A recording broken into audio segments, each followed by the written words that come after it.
Rozprávky na dobrú noc od jej detka. Dnes ti rozpoviem jednu starú ľudovú rozprávku, ktorú si zvieratá lesa šepkali medzi stromami, keď sa deň chýlil ku koncu.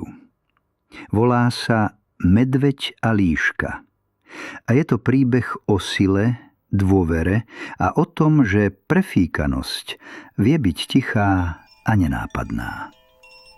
Tak si teraz spokojne ľahni, zavri očká a poď so mnou do hlbokého lesa, kde mach mäkko toní kroky a vzduch vonia ihličím.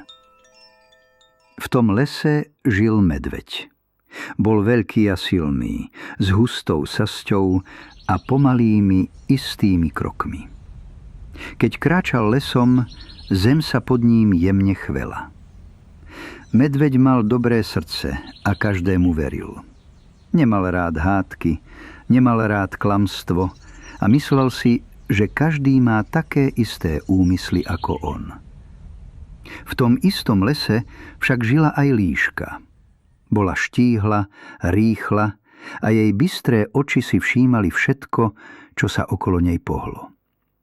Vedela hovoriť sladko, usmievať sa presne vtedy, keď to bolo treba, a v hlave mala vždy pripravený plán. Jedného dňa líška zbadala medveďa, ako si smutne sadol na pník a hladne pozeral na les. Už dlho nič poriadne nejedol. Líška sa k nemu potichu priblížila a nežným hlasom povedala: Medveď môj, prečo si taký skormútený? Poznám miesto, kde je toľko rýb, že by si sa mohol najesť do sýtosti. Medveď zdvihol hlavu a jeho oči sa rozžiarili. Bez dlhého rozmýšľania líške uveril. Vybrali sa spolu k zamrznutému rybníku.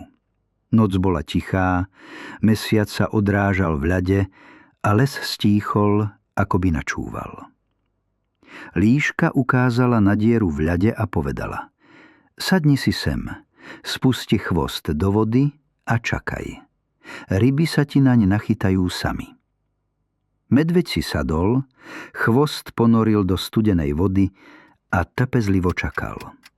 Hodiny plynuli, mráz silnel a voda okolo chvosta pomaly primrzala. Líška sa zatiaľ schúlila do tepla a potichu sa smiala.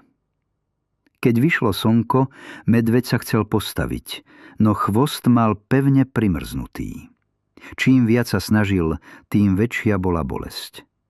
Napokon silno trhol a s krikom ušiel preč, zranený a ponížený. Čas plynul a líška sa s medveďom stretla znovu. Medveď ju však ešte stále úplne neprestal veriť. Líška mu povedala, že ide na svadbu a že tam bude veľa dobrého jedva. Medveď zatúžil ísť s ňou. Aby si vyzeral pekne, povedala líška, natri si hlavu medom a váľaj sa v terine. Budeš biely a čistý ako pán. Medveď poslúchol. No len čo sa natrel medom, zleteli sa naňho včely. Ich žihadlá ho poprhlili tak, že s revom utekal lesom, kým líška zmizla v kroví a smiala sa.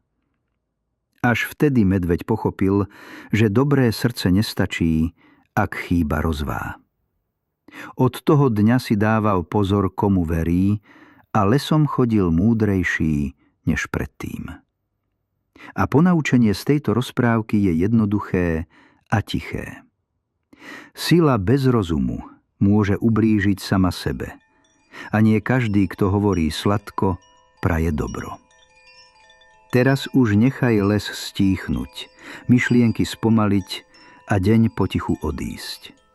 Zavri očká a nech sa k tebe priblížia pokojné sny. Prajem ti dobrú noc a sladký spánok.